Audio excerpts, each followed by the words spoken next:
Your movie, my movie, their movie, our movie. Your movie, my movie, their movie, our movie. Your movie, my movie, their movie, our movie. Yeah!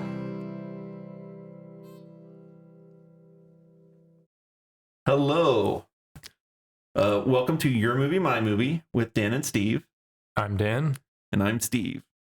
This is a podcast where one of us picks a movie to watch and we discuss it together. In this episode, we're talking about one of my picks, the 1998 movie Ringu, directed by Hideo Nakata. We will be talking about spoilers, so if you want to watch the movie first, now's the time to do so. But before we talk about the movie, Dan, who would you recommend this movie for? Let's see. This movie, I would recommend it to, I don't know, anyone who's into spooky mysteries, which, like, pretty much anyone can watch this movie, I think. It's, I don't have, like, a specific category. I guess, okay, people who are willing to watch foreign movies that are subtitled and that like spooky things. So probably not like old dads.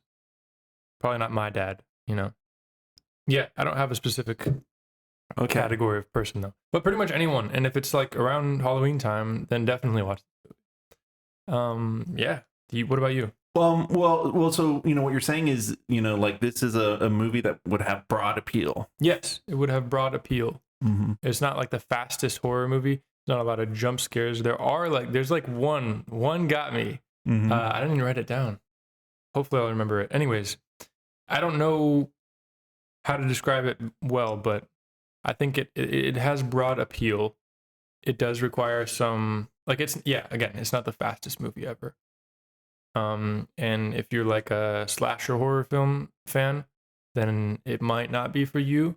If that's the only type of horror movie you watch, because this isn't that. It's more of a mystery.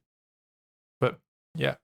Yeah, I have a lot to say from what you said, actually. So yeah, I would recommend this to people who are new to Japanese horror. Okay. Because, you know, like you said, it has broad appeal. Yeah.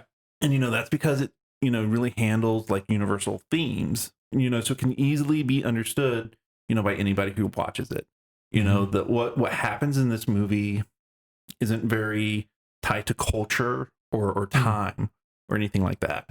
So I think it's very accessible.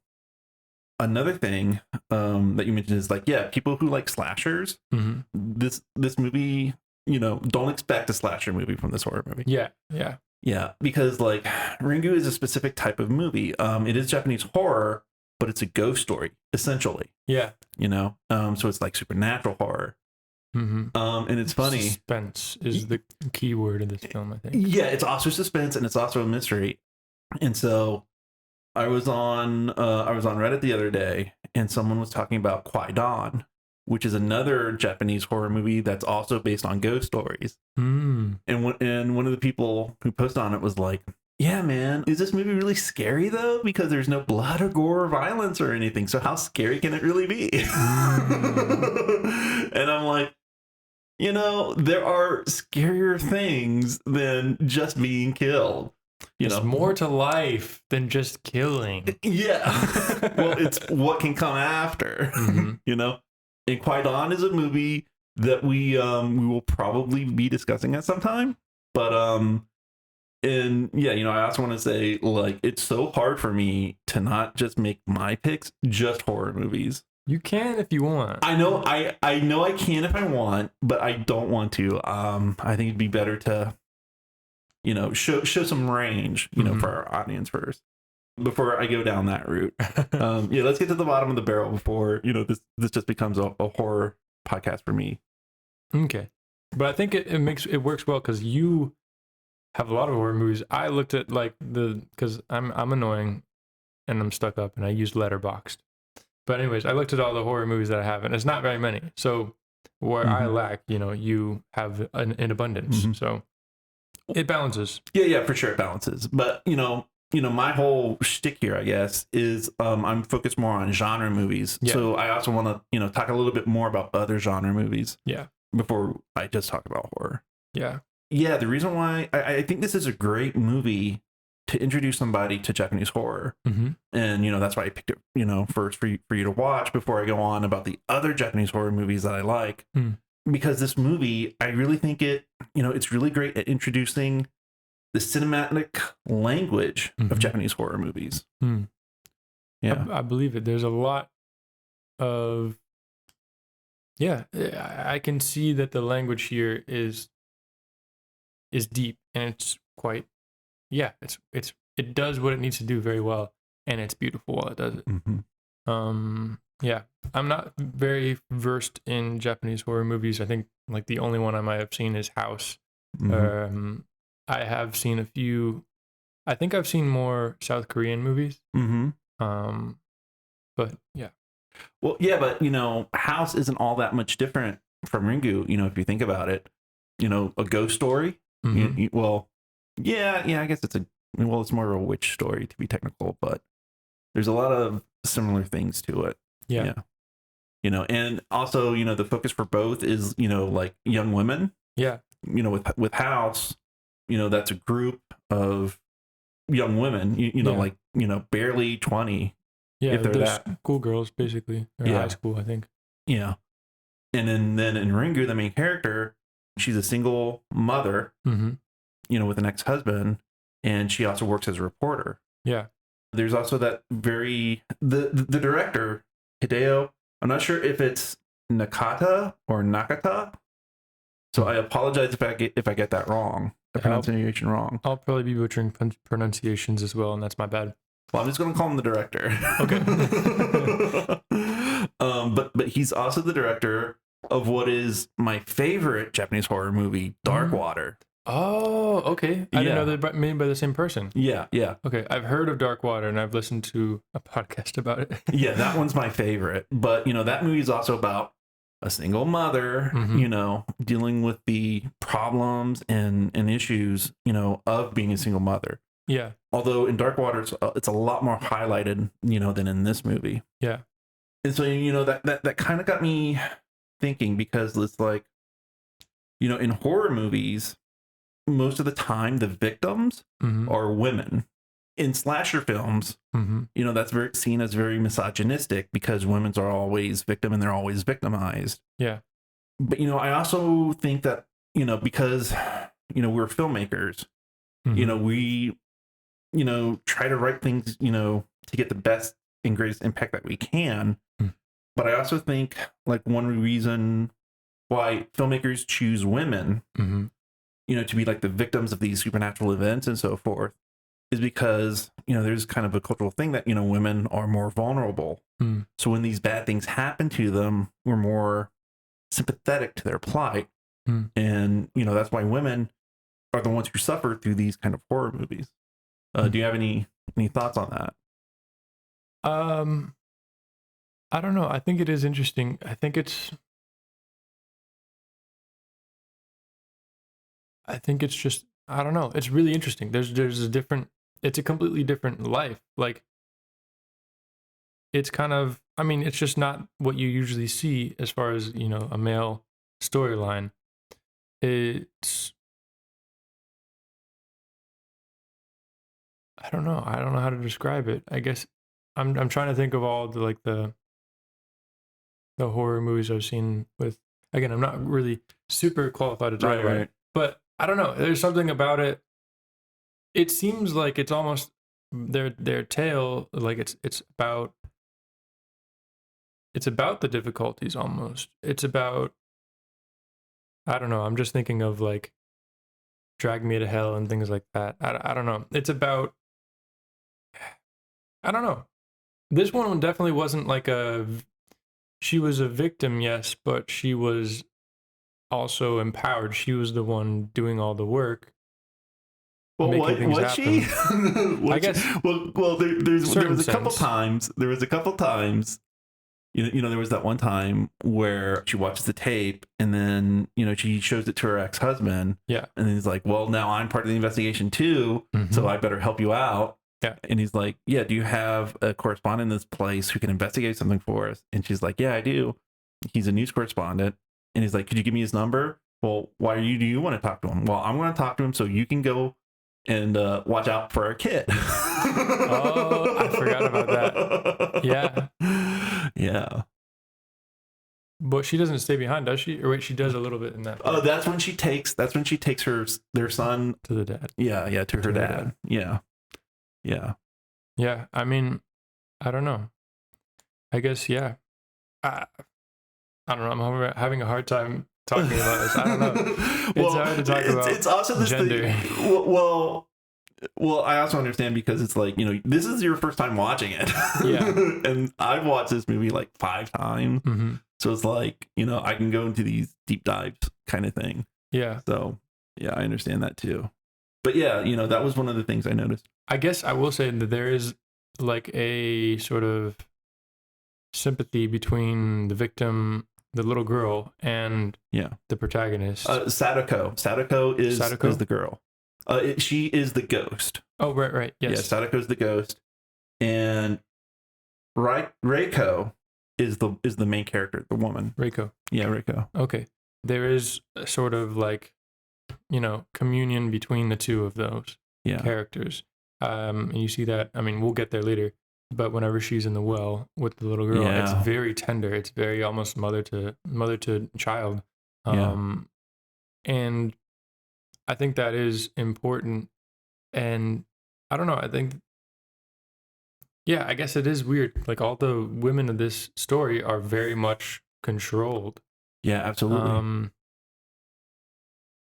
She's really the only, I don't know. I guess that's the more I think about it. They're paralyzed almost. Like I'm thinking about the grieving mother from the beginning of the teenage girl who was killed. Yeah. She was almost a zombie, just completely in grief, but I don't know. Yeah, when we were introduced Powerless. to her, when we were introduced to her, Reiko, comes to visit her, and this is the mother of the girl who was killed by Sadako. Yeah. This is in the beginning whenever the movie's basically explaining a little bit of the lore of how this works. Yeah. There's 2 teenage girls in the bedroom, and one of them's telling the story about, I heard about this video where if you watch it, a week later you die. Mm-hmm. And if you watch it, a person will call you on the phone and say, I know you saw it, basically. Yeah. And 7 days. 7 days. And so the girl she's telling it to has actually seen that video 7 days ago. Yeah. And, she dies that night down in the kitchen or in the living room because the TV comes on. And then the other girl who's telling the story eventually goes crazy.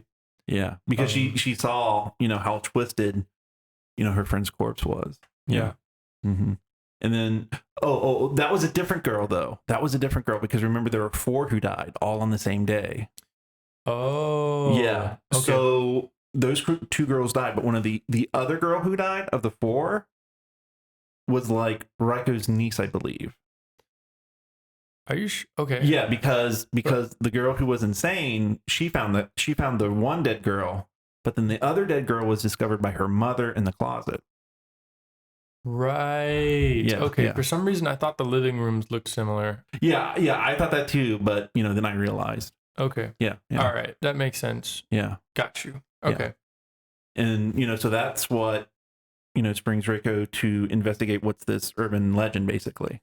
Gotcha. Yeah, and you mentioned it before. Explaining. I love how this movie explains absolutely everything about what's going on in this movie. Yeah, it's very I will say about this movie, it's very plot heavy. Yeah, for sure. There's like the characters are there, but they don't. I guess they don't drive a lot of the movie in themselves.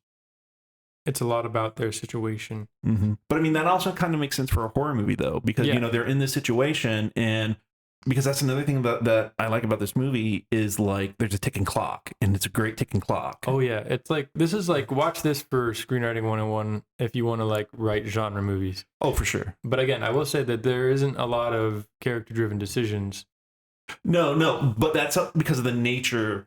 Yeah. Because Sadako, she's the one in control. And, Mhm. I think that's like, there are many different levels of horror in this movie. Yeah. And I think that's one of those levels of horror. Because the thing you have to realize is like, this movie came out in, 1998. Yeah. Since then, We've gotten all of like the meta horrors and like yeah, there have been so many sequels and like movies like this, like Ju-on the Grudge. Mm, To the effect where here in America we have Freddy versus Jason, yeah. but in Japan they have Sadako versus Kayako. Oh, no way. Yes. That's so cool. That sounds cool. Yes. I haven't seen Freddy vs. Jason though, so I don't know if it's actually good. I mean, I know Well, it's not good. It's enjoyable. Okay. Okay. And also, like, I also know that there's like a manga that's, I'm not sure the title is something like, My Name is Sadako or something. And it's about this little girl in Japan and her name is Sadako. And so she kind of looks like Sadako. And so it's like her dealing, from what I understand, because I haven't read it, I've only heard about it. But like it's apparently her dealing with, other people treating her like she's this character, So that's how big, that's the cultural influences that this movie has had. Yeah. That's crazy. I mean, it is like a movie that there's more to it than just the surface level. There's like I don't know, there's like a spirit to it. There's a feeling that comes with watching this movie. Yeah. That is, intense and special. Yeah. And I think that's one of my favorite things about this movie is, it's more than just its parts. Yeah, for sure. So like going back, we were talking about, the women in this film and like how they're controlled and so forth. Yeah. And like you're absolutely right. There's, we can start with the beginning because there's the Sadako's mother who was the psychic, and, she underwent, she did in the movie, there's a flashback where you see her, testing her powers in front of people, and, people don't believe her and they get belligerent, and then, Sadako uses her psychic powers to kill him. Yeah, one of them is like the most vehement one, who's yelling at the mom, the mom psychic. He drops dead, and and so the mom psychic is like, what's going on? And then she looks over at her daughter, which is Sadako, and so we know that she was protecting her.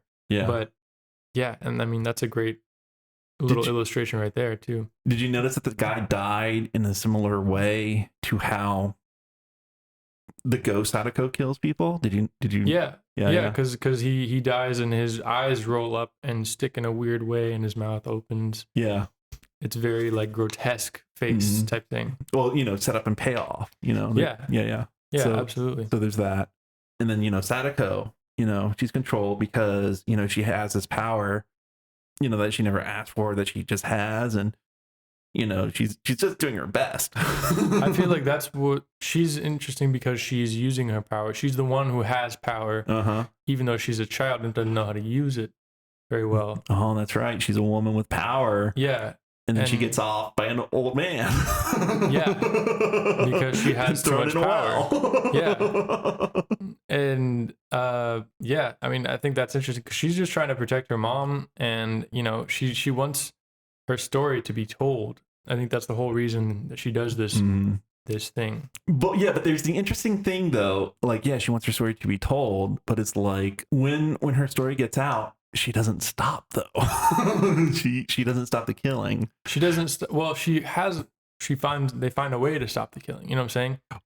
Yeah. What better way to motivate someone to tell your story than a death threat at the end of it? Yeah, but what are the ethics of that? Well, she's a little girl. Okay, fair.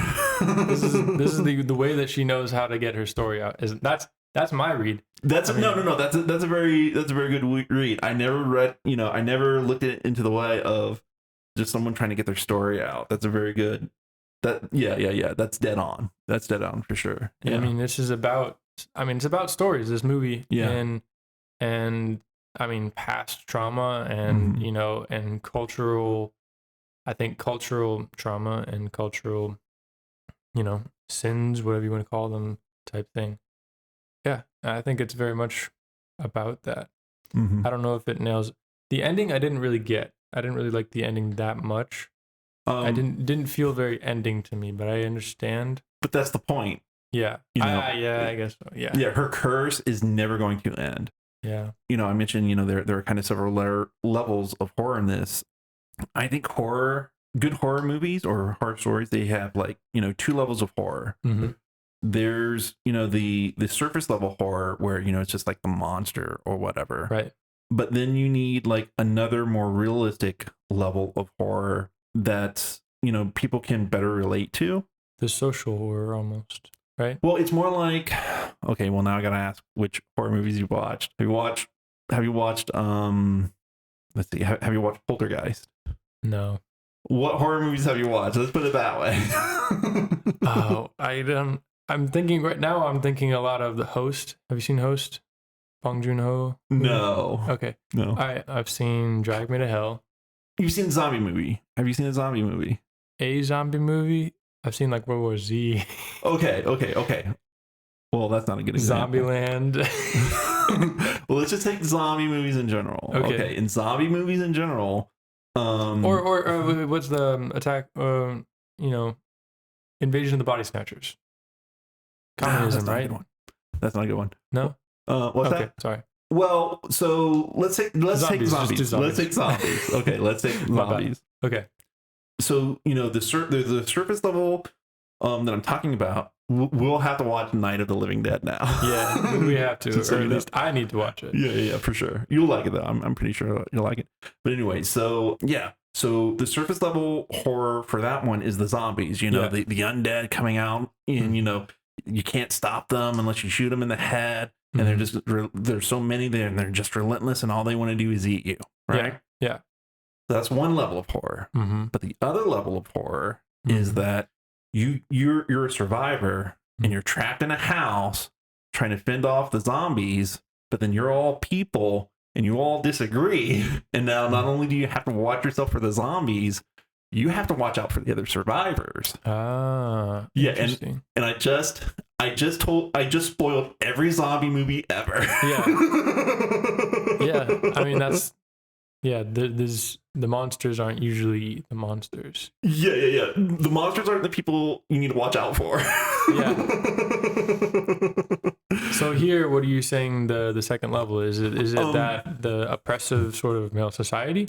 Yeah. Or well, I mean, like there's a lot. No. Well, I said there are many. Yeah. So like one level, you know, is just the ghost, you know, coming out and, you know, coming after you. Right. And then the next level is, you know, Reiko is a single mother trying to, you know, maintain her job while also trying to take care of her child. Yeah. Because it kind of shows like, you know, she's not all that good. You know, traditionally speaking, you know, she may not, because there's that part where she's with her ex-husband and they're doing some investigation and he's like, do you need to go see our kid? And she's like, no, he can stay at home. He's used to it. Stay home alone. Which is like kind of a passive aggressive jab, I think, to him in a way, because, you know, he left. So it's also his fault. Well, yeah. I mean, well, but I mean, like, he's the one who keeps talking about his kid, you know? And like, that's not the only example. Like, another example is like, we're introduced to Reiko when she's filming interviews. Yeah. And then, you know, she's a little late, so she comes home. And then her son has already laid out her clothes for her. Yeah. So it's like her son is like helping her get ready. Yeah. So, you know, that's another, you know, kind of issue. Yeah. And then, you know, at the well, when she wants to give up, her ex-husband slaps some sense into her. Yeah. And that like, was crazy. Do this for our son. Yeah. So that's another level of horror. And it's also repeated in Dark Water. But it's a lot more elevated in Dark Water, which is another reason why I love that movie. I wonder what that, like, is it the director that has, like, is this just something that they're fixated on? I don't know. I think what it might be, because I know Ringu is based off of a book. So it's a film adaptation of a book. I think Dark Water might also be a book adaptation. I'm not positive though, but I also think like it's something that the director kind of like looks out for. Yeah. And maybe he emphasizes it in the film because, when Reiko finds Sadako's corpse with the hair, she holds her corpse, very motherly. Yeah. Very, very tenderly. Yeah. So I think the director is definitely on pulse with kind of, like the struggles that single women in Japan face, know. And those things are, they're brought up way much more in Dark Water. Yeah. So there's that level of horror. But the other level of horror that made me think about this was, contagion. There's a theme of contagion because that's what Sadako as a ghost is. Yeah. One person can't be free unless they pass it on. Yeah. She's not going to let one person suffer. She has to spread herself. Yeah. So, she's like contagion. She's like a virus. And that theme, that kind of horror, that really presents itself in Ju-on the Grudge. Like that kind of horror, that's elevated up to 11. Yeah. So in that movie. So interesting. Yeah. Yeah. Yeah. I still like looking at it as a story more than a virus, but I think that's interesting. Well, then, that gets me thinking about memes. Yeah. Okay.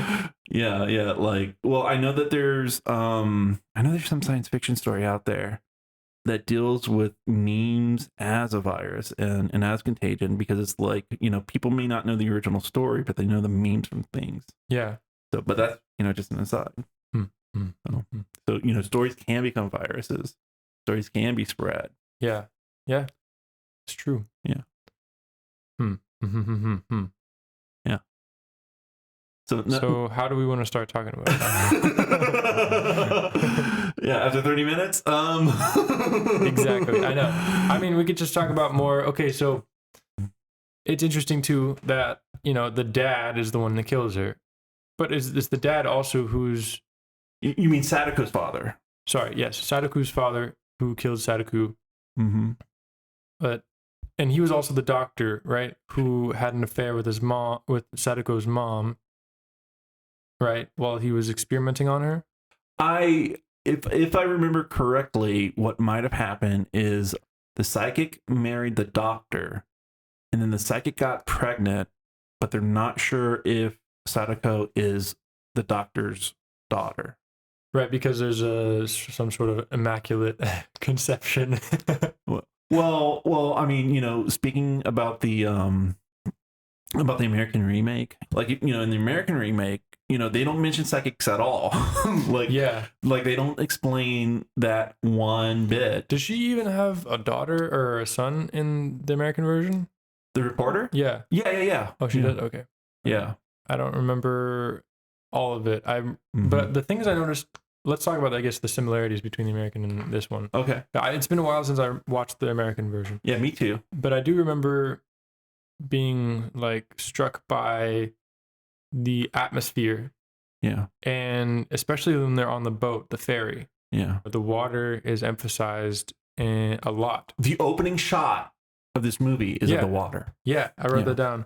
It's very dark, mysterious. So I saw this thing on YouTube that it talks about where the word for color came from. Okay.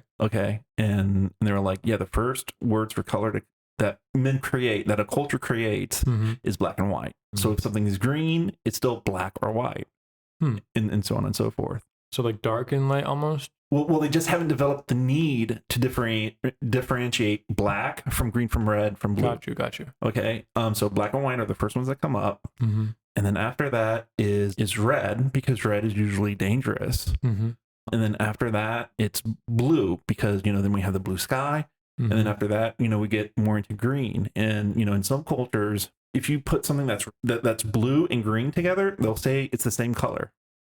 And the reason why I bring this up is because when you read Homer's works, like the Iliad and the Odyssey, he'll describe the sea as a wine dark sea. So he doesn't call it blue or anything. He calls it wine dark.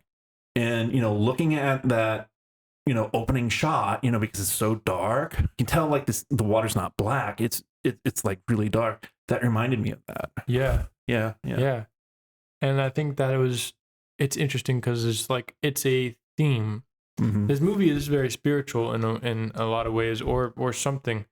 Mhm. There's a sense that the life that us humans normally live is not all that there is. Yeah. One thing I noticed that I wanted to bring up was the husband, I forget what his name is, ex-husband. Mm-hmm. Almost right away, he accepts that it's a ghost story, you know? Yeah. Almost right away, he accepts that, okay, this tape is real. This isn't like a serial killer using this tape as a means to kill someone. Mm-hmm. This is a curse. Well, the reason why is because he has psychic powers. Exactly. Yeah. I think there's that shot of him, after he's watched the tape, he's sitting on a park bench and he's, looking down at some papers. Yeah. And then he sees, a woman's legs. I think that was like the ghost of Sadako's mother. I think that's who that might be. Because, she's like a psychic ghost, just like Sadako's a psychic ghost. So maybe the psychic ghost of Sadako's mom was trying to get into contact with Ryuichi. That's his name. Ryuichi. Yeah, the ex-husband. It was so weird because I would see that name on the screen in subtitle, but the way she pronounced it was like it was like so much more complex than Ryuichi. It was like, anyways. Oh, I'm butchering that pronunciation for sure. Yeah, I was like, oh man, how's that pronounced? Anyways, yeah. I didn't know about because I was curious as to what that dress figure was. Mm-hmm. I didn't think it was that. I thought that they had said something about that. Because I thought he'd brought that up to the detective lady, the reporter. I forget her name again. I'm sorry. The main character? Yeah. I thought that they had brought it up and he'd like, I saw her. Mm-hmm. So I thought they had a past memory of this person. And I don't know. Maybe that's wrong. But okay. I'm not sure. Me neither. Maybe we got to like lore check this. Well, I also might be wrong that it's Sadako's mother. I could also be wrong about that.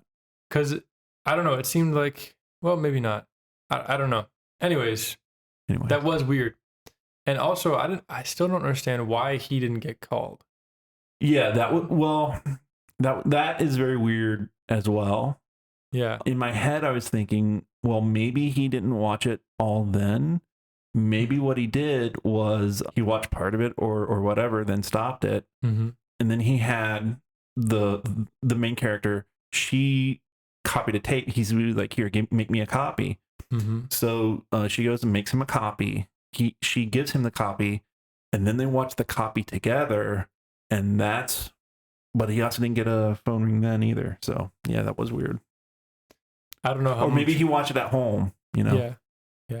I don't know how much it matters. It's just strange. Or maybe, well, the thing is that ghost on the scene with the park bench that happened after. True. That happened after he told her to make the copy, but before they watch it together.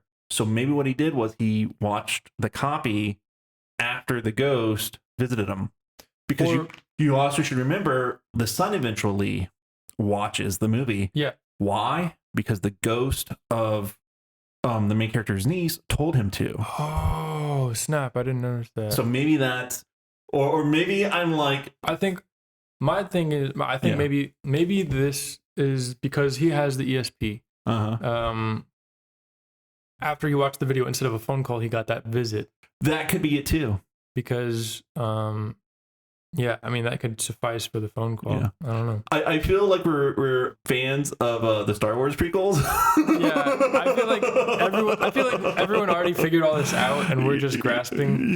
Yeah. For sure. I know anyone from who's familiar with these movies is probably like so annoyed right now. Oh, for sure. But I mean, that's also like, even though there are these potential plot holes, it almost doesn't matter about the enjoyment of the movie. Does it for you? No. Yeah. It was something. Well, I don't know, in a subtle way maybe, because I was like, why didn't he get a call?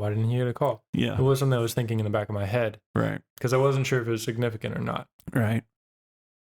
But other than that, no, absolutely not. Okay, because I was worried if I lost you on this movie or not, because of the plus and minus. Oh, yeah, that was weird. No, that's just a continuity error, I'm sure. Oh, no, I thought it wiped as we were watching. Oh, did it?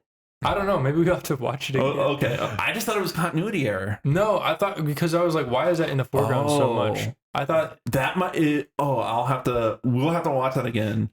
Because if they had done that, that would have been cool, because that would have been showing the ex-husband's ghost is there.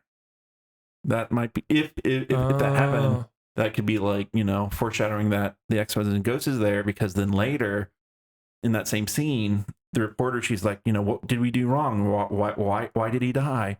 We did everything. And then she looks at the TV, and in the reflection of the TV, she sees the ghost of the ex-husband with a hood pointing to the two tapes. And then that's when she puts it together, that what she did was she copied it and then showed it to someone else. Yeah. So maybe that was intentional. We'll have to watch it again. Yeah. But yeah.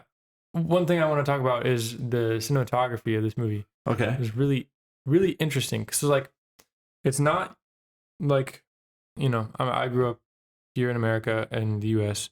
It's very much like everything I view is through the eyes of growing up on Hollywood movies. But this is very much an independent movie feel. Just the cinematography. All the driving shots look like they're actually driving. I'm not 100% sure. I've never been good at telling if they're not, like rear projection or whatever. But I don't know. It felt very much like, I don't know, nature was a big part of this movie. And I think that they did a really good job of showing that. And I don't know, I just really like it's not showy, it's not flashy at all. No, not at all. And I think that's part of the reason why a lot of this is so, I don't know, creepy, because it's so, you just see rooms. Like, it's almost like they're shooting the rooms and not the people a lot of the times. I don't know. I'm kind of like just rambling, but no. You're dead on, and that's why I really like. I like genre movies, but I really like foreign genre movies compared to Hollywood genre movies. Because here in Hollywood, you get a huge budget. Everything is set up to be perfect, and they'll make whatever they need for it, and they'll use CGI to clean things up, and you can get a big set and build things out, and so like you control everything. And so but when it comes to foreign genre movies, they don't have the budgets that Hollywood movies have, so they handle things in different ways, because there's that I guess the the end of the second act, when they go to the hotel, and then the ex-husband takes a crowbar and just bashes through the wooden paneling underneath the house. To keep things out, and he goes up under there, and then there's the well, and that's a pretty far, that's a pretty deep well. And then they start dragging water out of it with two buckets for hours, and I'm like, how do they do that? Because for one, let's talk about the production of just that scene. First they had to find a house. Then they had to find a house that was elevated, and then either it already had a well, or they had to build a well. And like the brick part of the well. Not only that, but they had to dig deep enough, and then fill that up with water. But also they had camera shots within the well itself. So it's like, how do they do this? Like did they film the exteriors on location, and then maybe the the actual well is on a set somewhere, or what the hell did they do? It's a great question, because you can tell it's really deep. Yeah. And I'm trying to think of, we'll have to dissect it almost to figure that out. But there are shots looking up, and you see the wood paneling above him, but that could be cheated from a studio. But you could tell it's really deep. I don't know. It was really impressive. Yeah. Super impressive. I'm trying to remember. But yeah, I noticed that too. It's like, how do they do this? And I think they did get a place with a well underneath. I don't know. I was impressed. I was impressed too. I was also, and you mentioned the cinematography before, and so you remember the shots in the videotape with the mirror? Yeah. This is so freaking cool. I think I figured that out. What do you mean you figured it out? How they filmed that without the camera being in the mirror. How'd they do it? Do you have an idea? I have a few ideas. Either they cut the wall out and it's someone behind the wall in a frame, or it's like they angled the mirror by putting because we've done this trick on set in the student films is like, oh, there's that picture has a reflection because of the glass. So we just like put like a wad of gaff tape behind it so that the angle of the glass is not showing up on the camera. That's my two guesses. What were your guess? I think they built a wall, and then the mirror is actually cut out. Yeah, and then they put everything behind that. That's supposed to be reflected. I think that's the way they do it a lot of the time. Yeah, which is really cool. Yeah. And those like even that video tape is so cool. It's so creepy. I think that's part of one of the creepiest parts of the movie is how eerie that videotape is. Yeah. It's so like abstract and weird. I don't know. I just love it. The scene with everyone crawling away. Yeah. That shot is so creepy. Yeah, that's probably the most disturbing. Yeah, and then the guy with the hood is really creepy too. Well, that's the thing, because we only see one person that we know wears a hood, and it's the ghost of the ex-husband. Yeah. So is like the ghost of the ex-husband the hooded man on the tape before he died?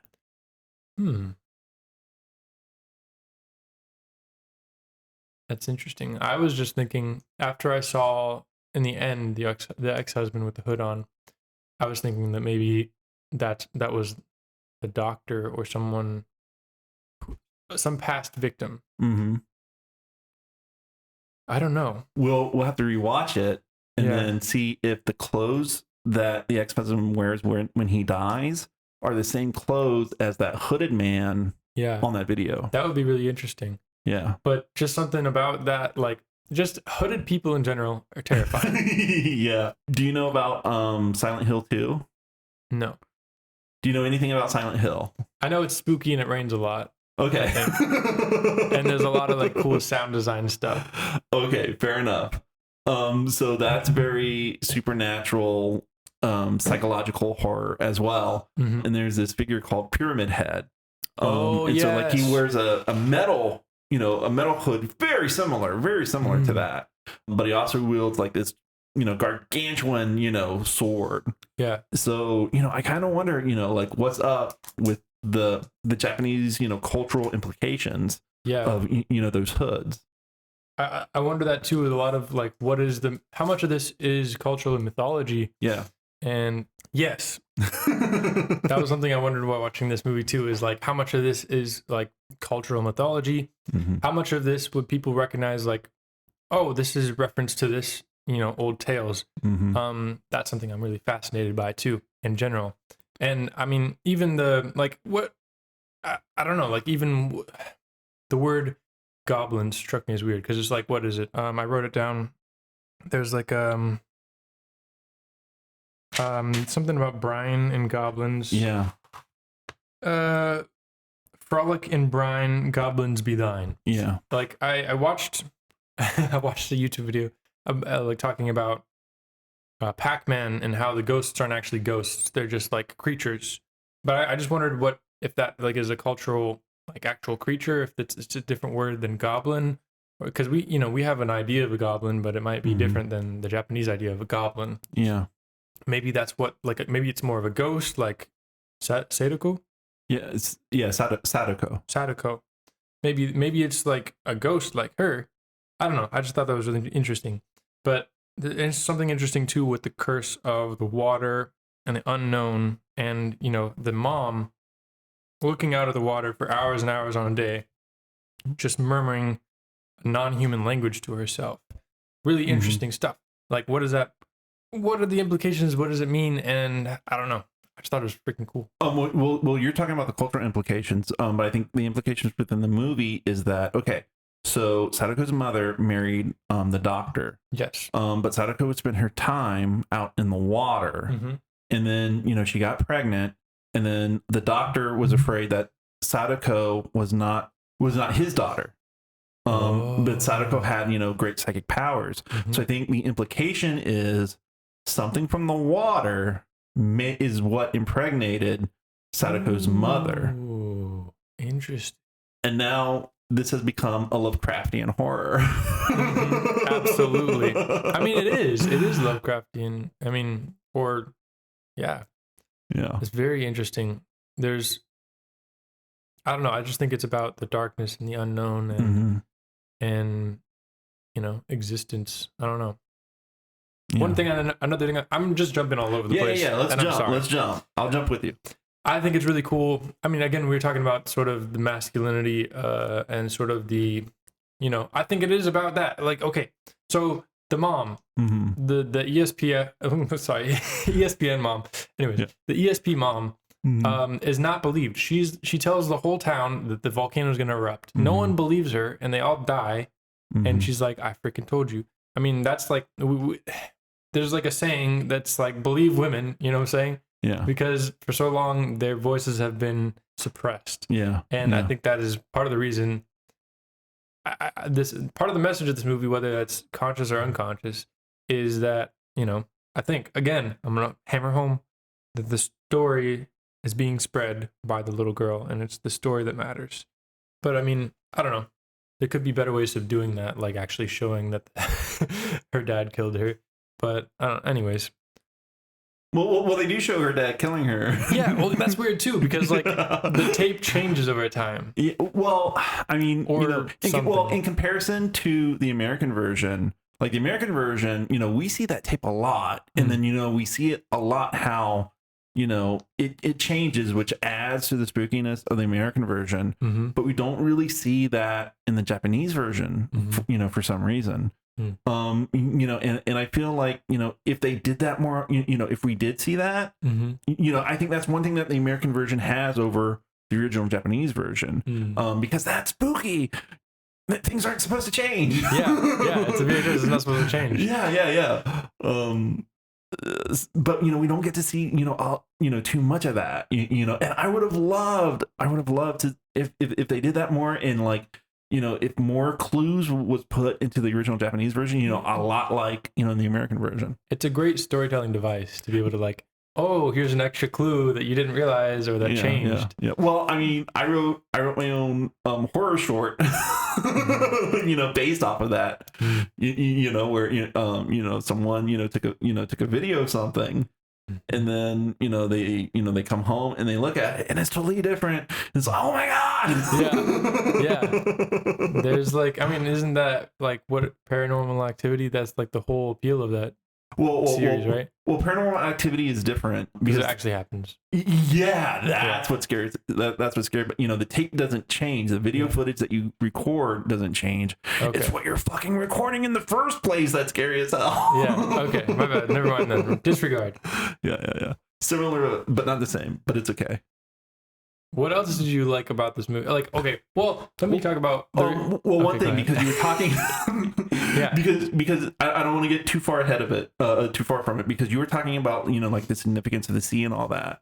Mm-hmm. And I think there's like a lot of like human.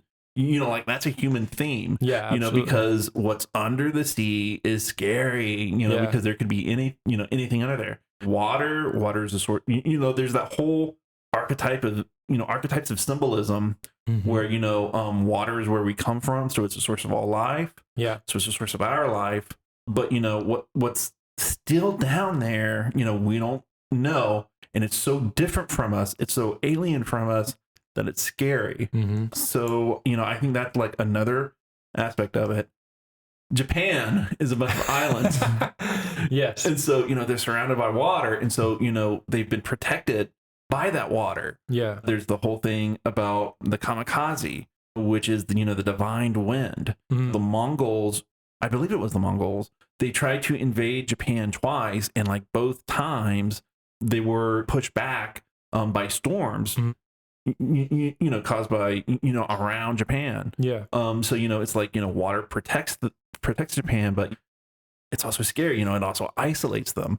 Yeah. So I think that might be another factor in the horror and in the symbolism of why they use that, because the director, water is a big symbol in this movie.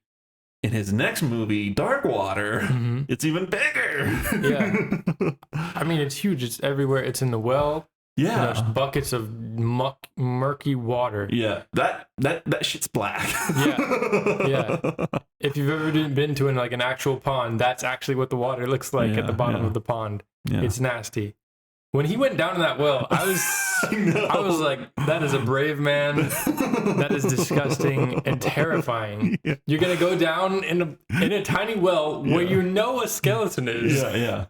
And they have to, drain it with 2 buckets because it's so black and murky, they can't see the skeleton. So they have to try to drain it. And it's so funny because eventually, the woman, she gets tired and, she drops a bucket and it's like, hey, you trying to kill me or what? It's just nuts. Yeah. Some levity. Yeah. If you're mean like I am. I thought his character was weird. I didn't really like his character. Yeah. I don't know. I feel like he was just, I don't know. My read is he was a deadbeat dad who was blaming her so much for like her shortcomings when his shortcomings were also blatantly obvious. Well, I don't know. I don't really see him as a deadbeat dad because, he has a job, and they don't talk about the finances or anything. And he helps his ex-wife solve this mystery. I don't know. It may be that thing. Maybe I'm projecting a little, but it might also be that thing where he's not wrong, but he's still an asshole. Yeah, but it's like, well, you could, instead of just saying, oh, you're doing a bad job of raising our son, you could, be in his life and help in some way, because he passes him on the sidewalk. They're both his son and him, and it looks like his son doesn't even recognize him. Yeah, that's true too. There's not a word spoken. He just stares at the little kid, and the kid is like, looks up at him, and then keeps walking. Yeah, like it's like strangers. I don't know. Yeah, he wasn't my favorite character in that regard, but I think his performance was done well. Well, we also don't know what their situation is. True. So absolutely. Yeah. He's definitely boffing one of his students, though. Yes. Boffing. What an interesting word. I've never heard that, I don't think. And you still know what I mean. Yeah. It's not suspicious. Mad. Yikes. Yeah. But, yeah. Okay. Interesting movie. Well, what do you... also, I'm going to keep bringing up random things. I'm sorry. Yeah.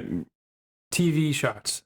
Reflection shots on TV. So freaking cool. Yeah. So cool. I love how it just made everything feel distant and artificial and otherworldly. Like you're viewing it through, like, I don't know, almost like you're viewing it through a dark waters. I don't know. It's cool. It's freaking cool. Or a Black Mirror. Or a Black Mirror. But I love that. I love those shots. And one of my favorite shots of the movie, whenever she's in the cabin and she's like left alone, or she's left the door, and the camera just lingers on the TV and this weird empty room. Like, I loved that. Like, what am I supposed to see something on TV? Maybe not, but still, it's just weird. It's creepy. Yeah, I think that might be one of the themes in some of these Japanese horror movies. Technology is scary, that might be what they're going for. Because I know for like the longest time in the 80s and then in the 90s, and this movie was made in 98.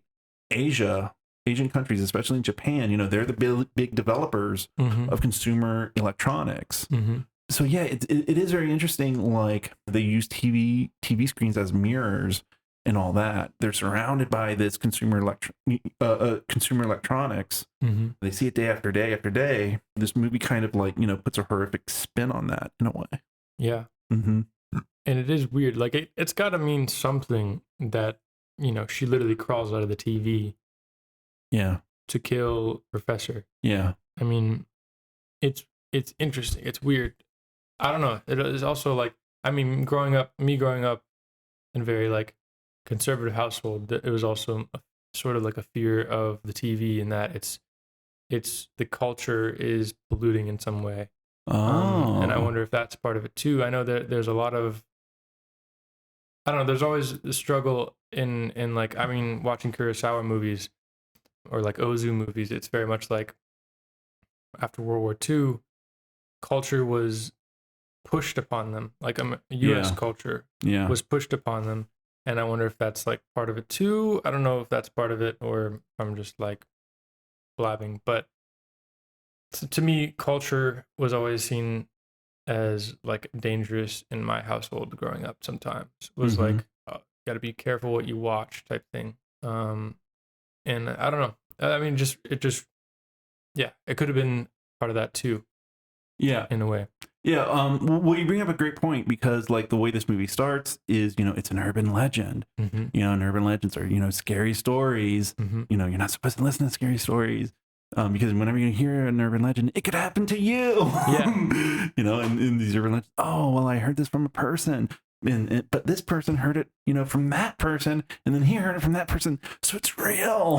Yeah. and that's even great for this movie because she fucking tracks down an urban legend. She solves one. Yeah. and I think like that's the coolest aspect of this movie for sure. It's a horror movie, but it's also a mystery movie, and that kind of got me thinking. How many horror movies are secretly, mystery movies where people are dying for some mysterious reason. And so the main characters are, trying to solve it. And then they realize it's some sort of horror. And so it's like, that's kind of the structure for a lot of horror movies as well. Not all of them, but I think, like a good many of them, Yeah. Like why is this person killing people? Something strange is killing these people. What is that strangeness? Yeah. Nightmare on Elm Street, people falling asleep are dying. Why? And then, you try to figure it out, and then you realize it's because of Freddy Krueger. Mm-hmm. Friday the 13th. People, these young camp counselors trying to get this camp ready. They're being offed one by one. Who's doing it? It's Jason. Well, why? And then, you find that out. So, yeah, so this also reveals like a good way to structure a horror movie is to structure it, don't try to scare audiences. Instead, make a mystery in which the clues and the perpetrator are horrific. Yeah. So that could be another good way to think about horror movies if you ever want to write one. Yeah, or mysteries. Yeah, that too. Like I remember watching Seven for the first time. That movie was like the scariest movie I had seen. That's a great point. Yeah. Well, that brings up a good question because we have horror and we have thrillers. And then we have these really great movies that, you can't really tell which is which. You mentioned Seven. Mm-hmm. I think, the most celebrated one is Silence of the Lambs. Yeah. That's definitely a mystery because, the FBI agent, but like all this shit that happens, that's utterly horrific. Yeah. Yeah. Another thing about story in this film is, the urban legend is just cool. It's I like how he says, the professor says that no one starts these. They just happen. Yeah. Someone is anxious, someone is worried, someone is, scared of something, and these stories give them some sort of scapegoat, put it on, some sort of comfort in a weird way. It's like self-expression, right? Like you don't have the tools to communicate what you're feeling, this anxious feeling that you're feeling, or why you feel this way. So you tell stories that are horror stories to like say, to sort of identify with. And I think that's also, part of this film and what this film is suggesting.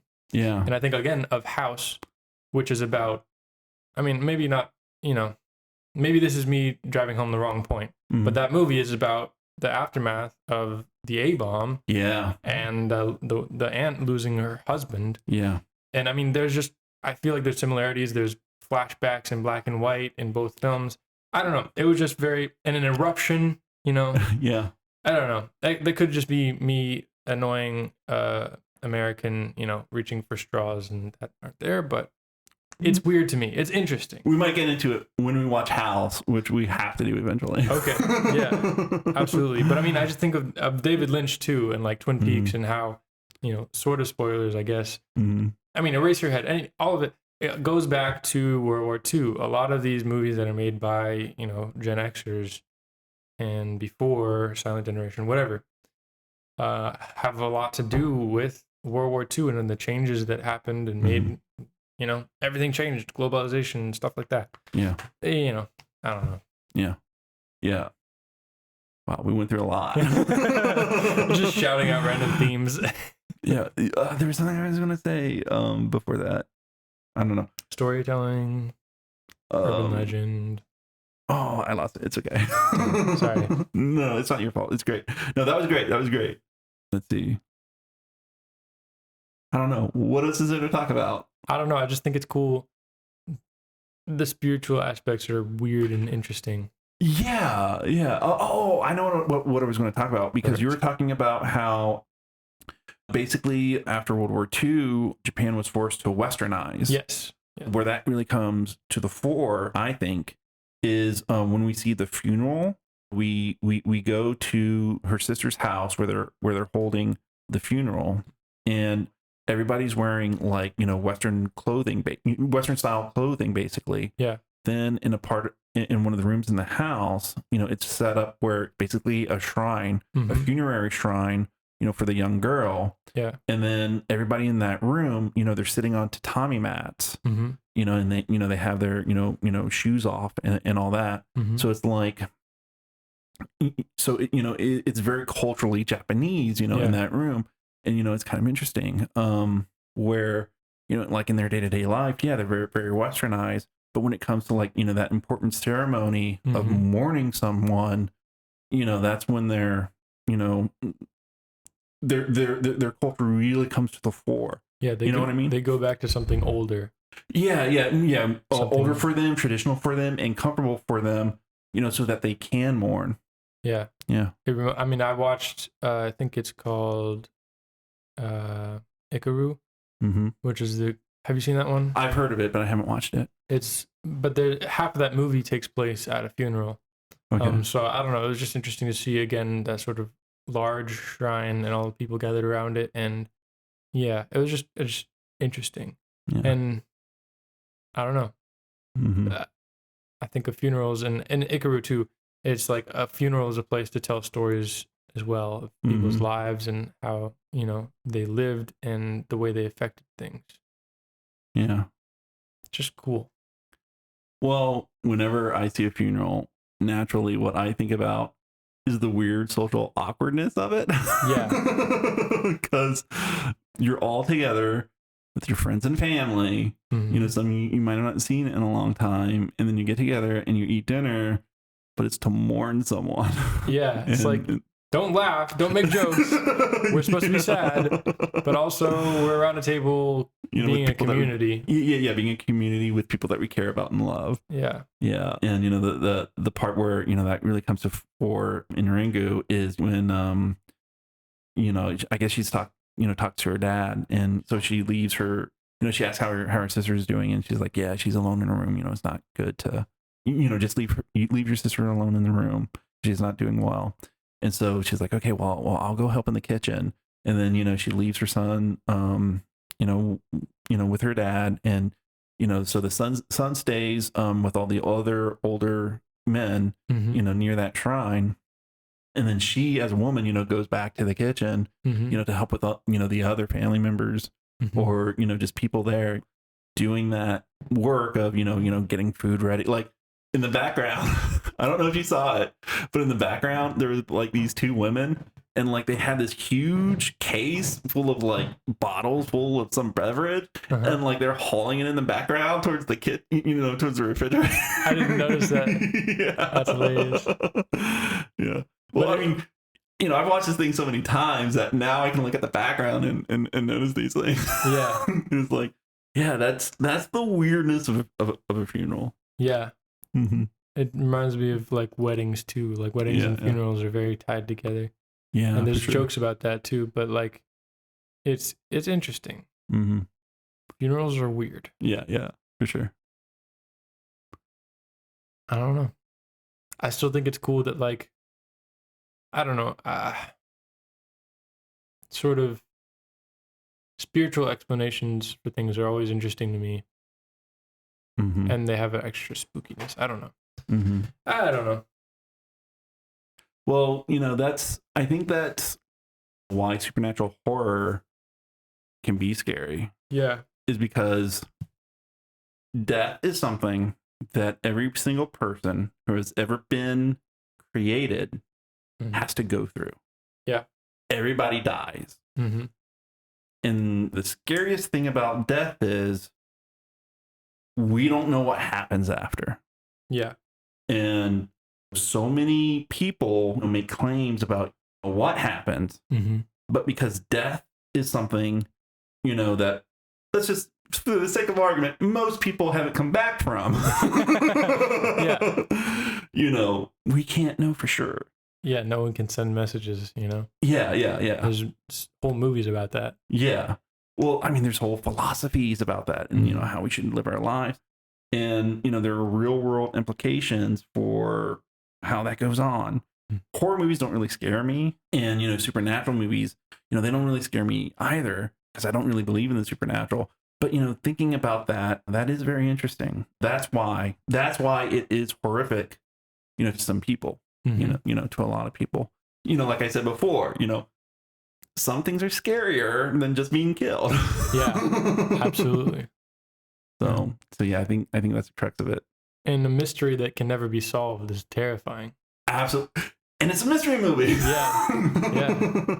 I mean, all horror is mystery. I mean, death is like, you know, the greatest mystery. Why are we here and where do we go? And what happens after? Probably nothing, but you know. Yeah. What is that like? What is nothing like, you know? Yeah. You can't know what it's like. But is it nothing? You know, maybe it's not. Yeah. You know, we can't know for sure. So things that bother us disturb us. Yeah.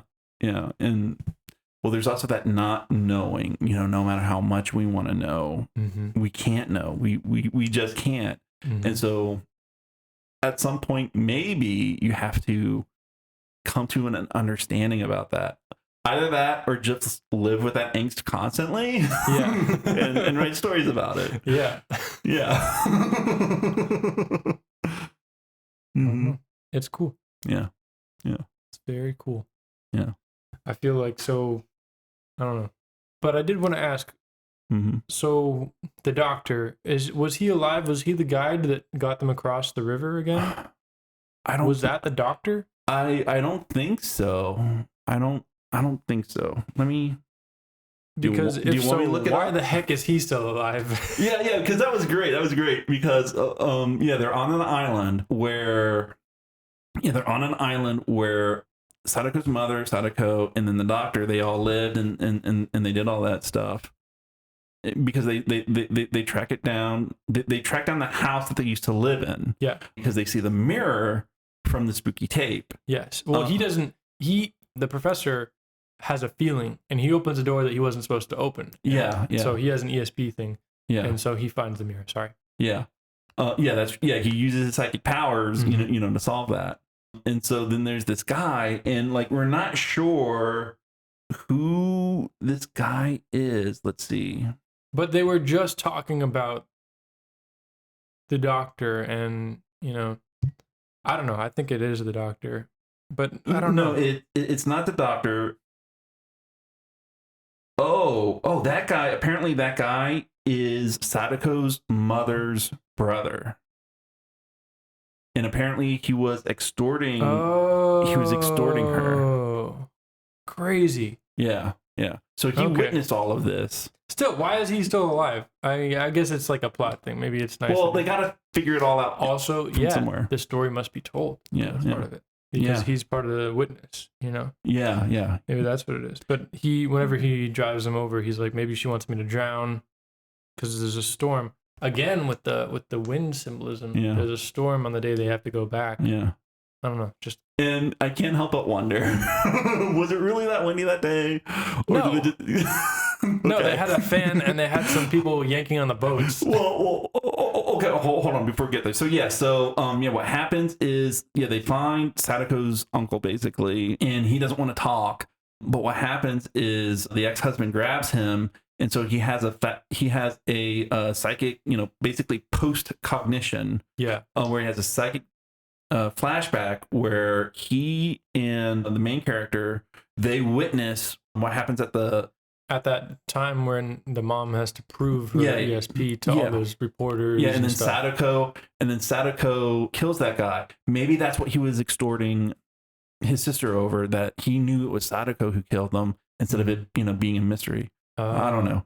So we witnessed that through the psychic flashback. And then, you know, that kind of forces the uncle. And they're on an island, by the way. They had to travel, you know, to an island. And so there's like apparently no bridges or anything. So you have to use a boat to get there. And so, you know, they learn the truth about what happens.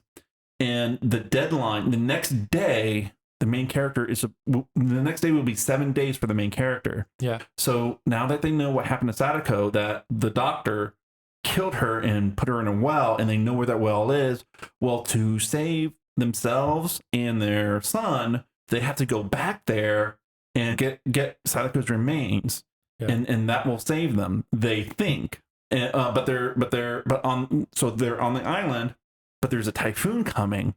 And it's too late for them to leave, and so they try to get some fishermen to take them, and nobody wants to take them.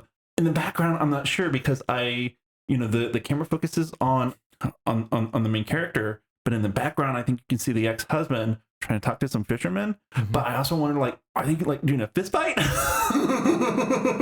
Is he like trying to force them, and they're like saying no, I'm not sure about that. I'll have to watch that again. But it's so funny because there's one fisherman remaining, and they're like, come on, you've got to take us, you absolutely have to take us. And it's like, no, it's too late, we can't, it's better if you just stay here. And then off screen, you hear this gruff voice say, I'll take you. It's like, hey, I've got nothing to live for either, so let's try it. And so then they take them through the storm, and then by the next morning it's all calm. The typhoon has passed away, because he was afraid. They say something before, like, Sadako, might try to kill me in the storm. Yeah. But then it calms down, and then after it's calm, the ex-husband says, well, maybe Sadako wasn't going after you after all. And it's like, yes, Sadako doesn't want to kill them because she wants them to uncover the truth. Yeah, exactly. Mm-hmm. So, maybe Sadako didn't cause a storm. Maybe she stopped it. Yeah. But the funny thing in regards to, getting shots, you see the boat rocking up and down. Yeah. With the uncle, in the, through the window. Mm-hmm. And then you go to a cabin, with the ex-husband and the reporter woman, and, the boat's rocking up and down. And I'm like, did they rock the boat or did they rock the camera? Did they pull a Star Trek? You know what I mean? Yeah. I don't know. I'd have to watch it again, but I thought it was well done. At least it felt rocky. Yeah. And the nice little window and the rain on the window. Yeah. It's very atmospheric. For sure. I love that we talk about how they do these shots. kind of demystifies these movies a bit. Yeah. But they're no less enjoyable. Yeah. Horror movies, I sometimes am able to do that and just like disconnect and be like, oh, how did they get that arm to be lopped off? Yeah. And it kind of ruins it a little bit. It's kind of annoying, but yeah. I try to turn my brain off for movies like the first time, but it's like all the other times I'm like, oh, how'd they do that? Yeah. What did you think about the music? Use of music? I don't even really remember the music. Yeah, there's not a lot of music here, but when they do use it, they tell you how to feel. Yeah, they like I remember. Yeah, there's sort of musical cues. I certainly remember. There's definitely musical cues because there's definitely one for each new day, and that was the great part because we think we solved it. Yeah, we think Sadako isn't a problem anymore. Mm-hmm. The ex-husband and the main character, they drive back, they kind of say their goodbyes, and then it's the next day, and you hear that sting, and then you you see that it's the next day, and it's like, uh-oh. Yeah. And that was the coolest death. That was a great like payoff. Yeah. For the ex-husband getting killed that was cool. Yeah. And they were like, I know there are two big, uses of music. It was when the main character and the ex-husband were driving towards the hotel, I think. It was I think it was towards the hotel or maybe it was towards the uncle. And another use was when the main character finds the body of Sadako in the well. It's really kind of dreamy, hopeful, optimistic kind of music. Trying to lure you in, lower your defenses, and until it gets until it ramps it back up.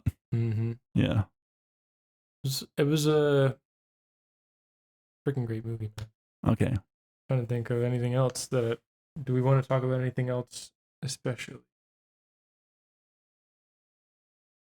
I think I covered everything. I really want to talk about. Okay. Yeah. Cool. So you liked it? I did. I still think that, like, I don't know, the ending was a little bit, I don't know, I just wanted something Okay.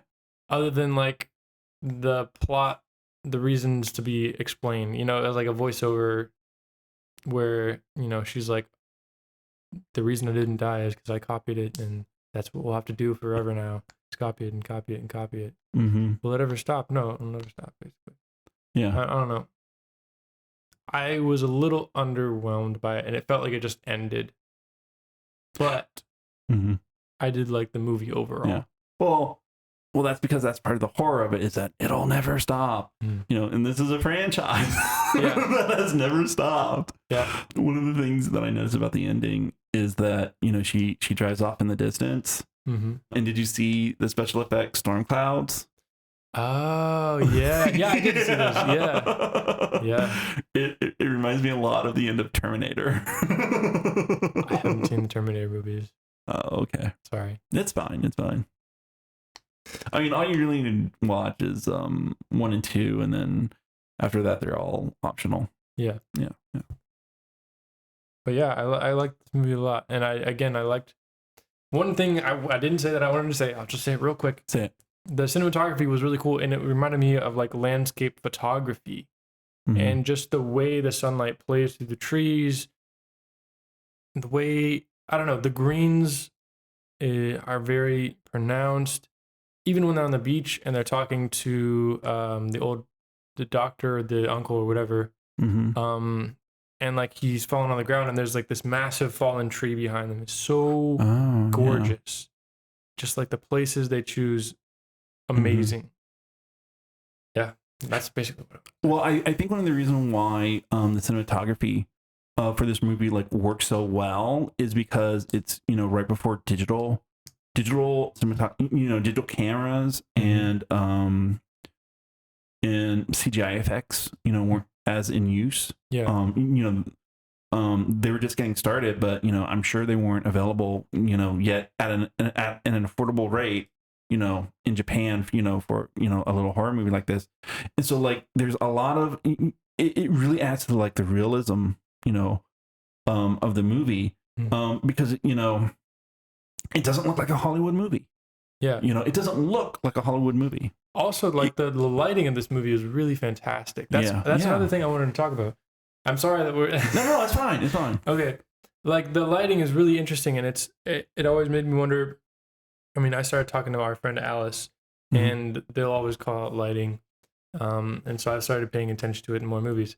But it's like it's interesting because it's not like an old Hollywood movie where they just throw lights on everything and it's just like it's disgusting. Yeah. Like they place the lights very carefully. And I'm even thinking of the time whenever the clerk at the cabins is like showing her the VHSs, like there was light on the VHSs, but it was like curved light. It wasn't on all of it. It was just really gorgeous. And I don't know, it's really nice how they did the lighting. Yeah. Even with it's a little gimmicky, but when he's down in the well or she's down in the well and there's like a flashlight, like that light is not coming from that flashlight, but it looks like it is, and it's pretty convincing. Yeah. The flashlight is what motivates the rest of the lighting in there. Yeah. Yeah, and I don't know, like it's very subtle, but it is there, and it is artistically used for sure. Yeah. All the lighting is what I'm talking. Yeah, because we see mostly during that sequence where they're under the hotel and they're getting water out of the well. Mostly who you see is the main character. She's dragging, she's dumping those buckets of water. She's looking out to where they came in, and you see the sun slowly goes down. But the funny thing is like the lighting doesn't change where she's at. and as the sun goes down, she points her watch towards the light coming in from outside, to try to look at it. But it's all a little too well lit for that. But that doesn't matter. It doesn't matter. Yeah. This is a great movie, just to look at and just to watch for sure. Yeah. Absolutely. Yeah. That was it. That was my last thing. Okay, great. Well, I'm glad you liked it. and I love this movie. And I hope the audience, likes that movie too, and likes this episode. Yeah. Yeah. Thanks for listening. Yeah. Thanks for listening. Another awkward ending. Yep. That's okay. Okay. That is part of the brand now, I guess. Yeah. All right, guys. Take care. Bye. Bye.